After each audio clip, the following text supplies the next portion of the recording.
हैं? सऊदी अरब जा रहे हो?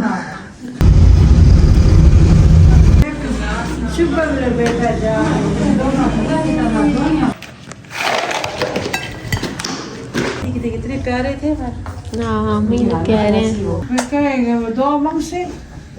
मेरे लिए दुआ मांगेगा। बात तो बहुत मजे कर सीने। और शेयर कर।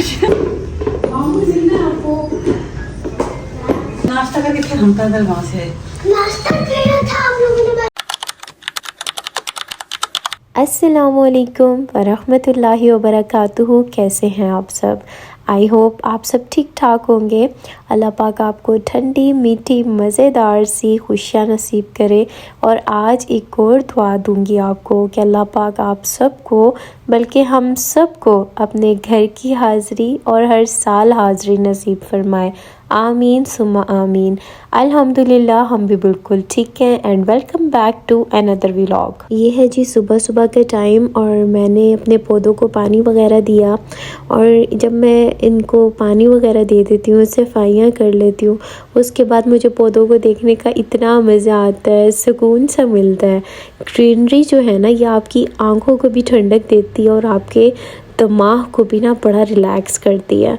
तो मैं डेली कुछ ना कुछ टाइम यहाँ पर ज़रूर गुजारती हूँ ताकि दिमाग जो है वो फ़्रेश फील कर सके।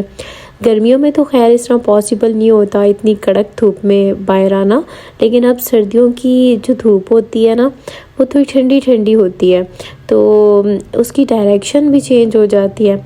तो आज मुझे ना बिल्कुल सर्दियों वाली धूप लग रही थी, तो मैंने ना काफ़ी टाइम बाहर स्पेंड किया। अल्हम्दुलिल्लाह मेरा गला काफ़ी ठीक हो गया है।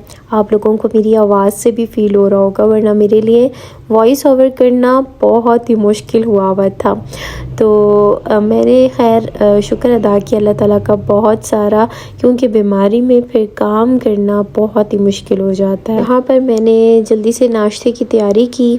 नाश्ते में मैंने शेक बनाया, साथ में ब्रेड के स्लाइस जो है वो गरम किए। अच्छा, सर्दियाँ होती तो सबकी फेवरेट है, लेकिन सर्दियों में एक चीज़ जो इंसान को बड़ी तंग करती है ना, वो होती है सुस्ती। और सुस्ती होती है जब आप ब्लैंकेट में होते हो, या फिर आप जब ज़्यादा गर्म हो जाते हो कोट वगैरह पहन के। उसके बाद जब आपको काम करने पड़ते हैं तो आपको ना बड़ी सुस्ती आ रही होती है और आपका बिल्कुल दिल नहीं कर रहा होता उठ के काम करने का, ठंड में जाने का। तो ये एक बड़ा प्रॉब्लम लगता है मुझे सर्दियों का। ऐसे आप लोग बताना कि आप लोगों को कौन सा मौसम ज़्यादा पसंद है। जब मैंने आप लोगों से पूछा था कि अपनी अपनी सिटी का बताएं कि आप लोग कहाँ से देख रहे हैं, तो जब सब ने बताया तो मुझे बहुत अच्छा लगा कि यूट्यूब फैमिली मेरी जो है वो काफ़ी कोऑपरेटिव है और इतनी डिफरेंट सिटीज़ से जो है ना वो वीडियोस देखती हैं। तो इसीलिए आप लोगों की बहुत ज़्यादा रिक्वेस्ट पर मैंने ये डिसीजन लिया था कि मैं ना एक दिन छोड़ के एक दिन व्लॉग अपलोड करूँगी, क्योंकि काफ़ी ज़्यादा रिक्वेस्ट थी कि आप ना डेली व्लॉग्स अपलोड करें। तो डेली तो शायद आगे जाके कर भी लूँ, लेकिन फ़िलहाल तो पॉसिबल नहीं है। तो ये सोचा था कि एक दिन छोड़कर एक दिन अपलोड करूँगी, लेकिन जब से मैंने ये स्टार्ट किया है मुझे व्यूज़ प्रॉब्लम आना शुरू हो गए हैं। तो आप लोगों ने ना अब सुस्ती नहीं करनी देखने में। अगर आपको एक दिन छोड़ के एक दिन व्लॉग चाहिए तो आपने भी ज़्यादा से ज़्यादा वीडियो को वॉच करना है, लाइक करना है और शेयर करना है। अच्छा, इस टाइम पे फिर हमने नाश्ता वगैरह कर लिया था। तो अदनान ने मुझे आके बताया जिम से कि आज हमने जाना है अपनी नंद की तरफ। कुछ दिन पहले, यानी कि कुछ व्लॉग्स पहले, मैंने आपको बताया था कि माशा अल्लाह ला हौला वला कुव्वता इल्ला बिल्लाहिल अलिय्यिल अज़ीम जो नंद है वो उम्रा पे जा रही हैं। तो फाइनली आज वो दिन आ गया है जब उनकी रवानगी है। फ्राइडे को उनकी रवानगी है और ये व्लॉग थर्सडे का है।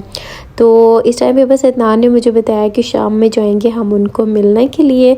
तो इस वजह से ना बस मैंने जल्दी जल्दी सारी चीज़ें रेडी की। भाई आ गए थे हमें पिक करने के लिए और इतना कि कोई रश था कि आधे घंटे का सफ़र हमने कहीं जाके घंटे में तय किया। शायद छुट्टी का टाइम था तो काफ़ी ज़्यादा रश था।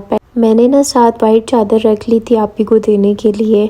तो क्योंकि वहाँ पर ऑल टाइम अबाया उनके लिए पॉसिबल नहीं था, तो इस वजह से उनको मैंने साथ चादर दे दी कि कभी अगर आप को लेनी पड़े तो फिर ये साथ ले लीजिएगा। आज ना मेरा सुबह से ही आइसक्रीम शेक पीने का इतना ज़्यादा दिल कर रहा था, तो बस फिर मैंने अदनान से कहा, तो फिर रास्ते में हमने तहज़ीब से लिया।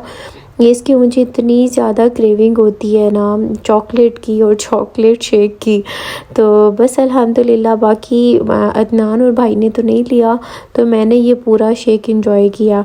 अब आप कहेंगे गला आपका पहले ख़राब है और आप ऐसे काम कर रही हैं, तो बस यही इसी तरह क्यूट पटांग हरकतें हैं मेरी। अम्मी लोगों के घर तक पहुँचते पहुँचते हमें हो गई थी मगरिब। बस वहाँ अदनान ने भी नमाज़ वगैरह पढ़ी और उसके बाद फिर भाई तो नहीं चाह रहे थे, फिर अदनान ने ड्राइव किया। तो अम्मी ने ना आपी के लिए बनाया था ये चीड़ का हलवा। तो पता है मैंने चीड़ जब पहली दफ़ा देखी थी ना, तो वो इतनी चिपचिपाहट वाली होती है। तो जब मुझे अम्मी ने पहली दफ़ा बताया था ना कि चीड़ का भी हलवा होता है, तो मेरे जहन में आया कि तो इतनी चिपकने वाली चीज़ होती है, ये कैसे खाई जाती है। लेकिन बाद में पता चला कि नहीं, इसको जब पकाते हैं तो ये ठीक हो जाती है।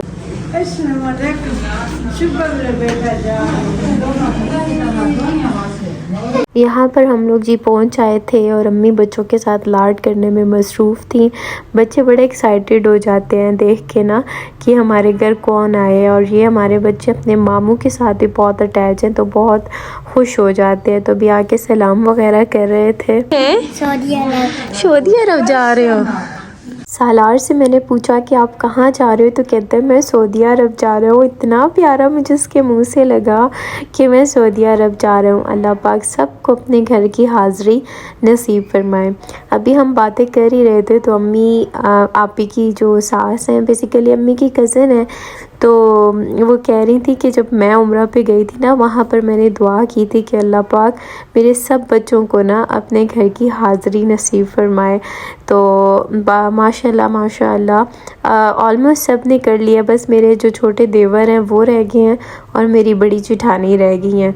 तो अल्लाह पाक इन लोगों को भी जल्दी से करवाए और हर मुसलमान को अपने घर की हाज़िरी नसीब फरमाए, आमीन। ये जो ब्राउन कलर का बैग देख रहे हैं ना, बेसिकली एहराम के ऊपर जो पहनते हैं इसको हमियानी भी कहा जाता है, जिसमें ज़रूरत की चीज़ें रखी जाती हैं। तो मैं आप ही के साथ ज़िक्र करी थी, मैंने कहा कितना लकी है ये बैग कि ये हर साल ऑलमोस्ट जाता है, और बहुत लकी है ये ना। तो पैकिंग वगैरह इनकी हो गई थी, और यहाँ पर अम्मी बच्चों को चीज़ियों मिचियों के लिए पैसे दे रही थी, क्योंकि हम लोग आए ही इतना लेट थे तो कुछ ला नहीं सके। तो अम्मी इनको कह रही थी कि जब तुम लोग वापस आओगे ना, तब मैं तुम लोगों के लिए कपड़े बनाऊंगी, लेकिन अभी जो है ना ये चीज़ियों के पैसे रखो और वहाँ पर अपने लिए मज़े मज़े की चीज़ियाँ खाना।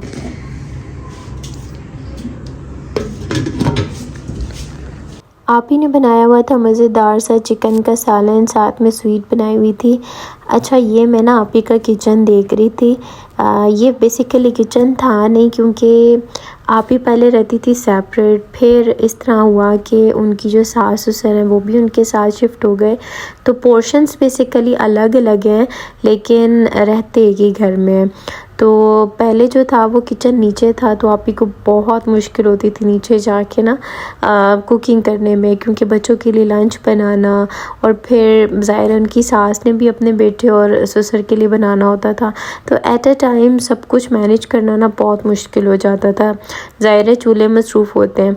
तो फिर आप ही ने ना ऊपर इनका ये एक कमरा था और इसमें एक बड़ी अच्छी स्टोरेज वाली कबर्ड भी बनी हुई थी, तो उन्होंने इसको ना इतने अच्छे तरीके से यूटिलाइज़ किया। यहाँ शेल्फ्स लगवाई हैं और फ्रिज भी ऊपर शिफ्ट कर दिया है, वॉश बेसिन लगवाया है, तो पूरा इनका ना ये किचन का सिस्टम हो गया। अभी हम लोग बात कर ही रहे थे कि आप ही कहती हैं कि मतलब मैंने कभी सोचा भी नहीं था कि इस तरह से मैं अल्लाह ताला के घर जाऊंगी ना, तो लेकिन देखो अल्लाह ने चुना हुआ होता है तो अल्लाह ताला ज़रूर बुलाते हैं।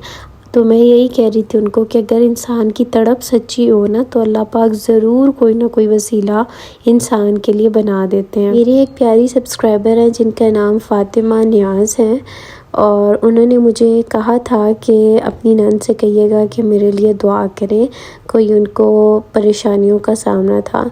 तो मैंने अपनी नंद से कहा कि उनके लिए लाज़मी दुआ कीजिएगा। तो अल्लाह ताला बस हर किसी की परेशानियां जो हैं वो ख़त्म करे और हर किसी के दिल को सुकून दे। कुदरत के ना 3 कवानीन हैं जो हैं कड़वे लेकिन हैं बरहक। फितरत का पहला कानून है कि अगर खेत में दाना ना डाला जाए तो कुदरत इसे घास फूस से भर देती है। इसी तरह दिमाग को अगर अच्छी फिक्रों से ना भरा जाए तो कजरवी इसको अपना मस्कन बना लेती है। यानी ऐसे दिमाग में सिर्फ उल्टे सीधे ख्याल आते हैं और शैतान इसे अपने रहने की जगह बना लेता है। इसीलिए अच्छा सोचें और मुस्बत रहें, तभी आपकी ज़िंदगी में भी मुस्बत असरात मुरतब होंगे। फितरत का दूसरा कानून क्या है?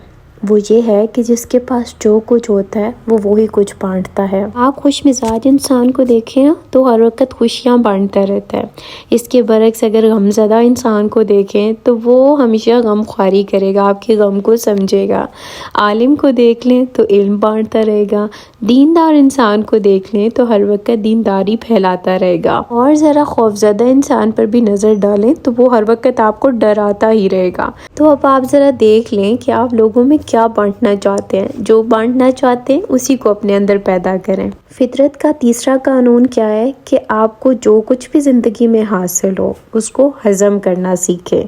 और हज़म क्यों करना सीखें? वो इसलिए कि खाना हज़म ना हो तो बीमारियां पैदा होती हैं। मालो दौलत हज़म ना होने की सूरत में रियाकारी बढ़ जाती है। बात हज़म ना होने पर चुगली और गीबत बढ़ जाती है। तारीफ हज़म ना होने की सूरत में गुरूर और तकब्बुर में इजाफा हो जाता है। और फिर अगर गम हज़म ना हो रहा हो तो फिर इंसान की मायूसी बढ़ जाती है। इसीलिए हर चीज़ को अपनी ज़िंदगी में हज़म करना सीखें। अपनी ज़िंदगियों को मुश्किल नहीं आसान बनाएं। बाअखलाक, बाकिरदार और बामकसद ज़िंदगी गुजारें।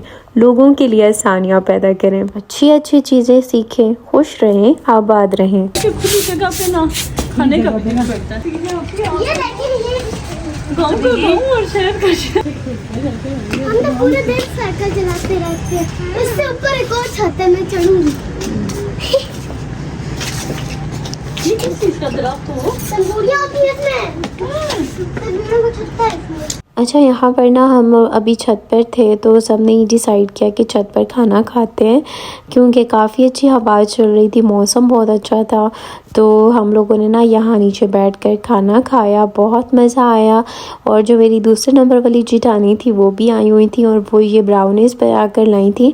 अभी इसके पीसेस नहीं किए थे तो वो सफ़र के लिए बना कर लाई थी कि बच्चे इजीली खा लेंगे। अच्छा, पता नहीं क्यों लेकिन सफ़र में ना इंसान को बड़ी क्रेविंग हो रही होती है कुछ ना कुछ खाने की, यानी कि मुंह चलता रहा इंसान का।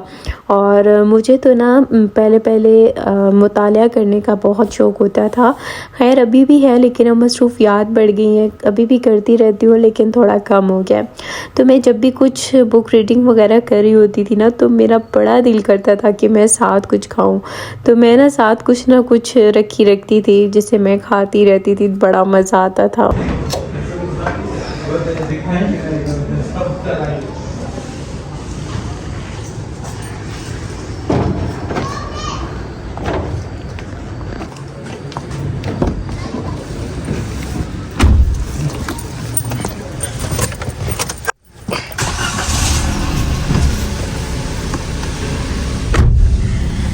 अच्छा, यहाँ पर ना हम लोग बस वापसी के लिए निकल आए थे।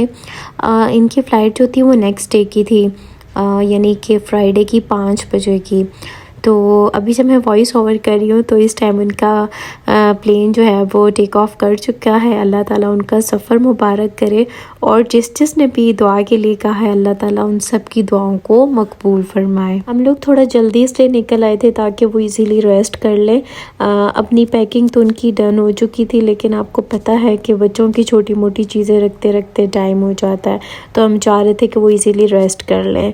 तो बस हम भी अपने घर की तरफ जा रहे हैं। और ये वाला जो अंडरपास है ना ये मुझे बहुत अच्छा लगता है, जो कि अभी रिसेंटली ही बना है। तो बस मुझे चाय की बहुत क्रेविंग हो रही थी, मैंने चाय पी। तो आई होप आपने वीडियो को पसंद किया होगा। लाइक लास्ट में कीजिएगा और प्यारा सा कमेंट भी। अल्लाह हाफिज़।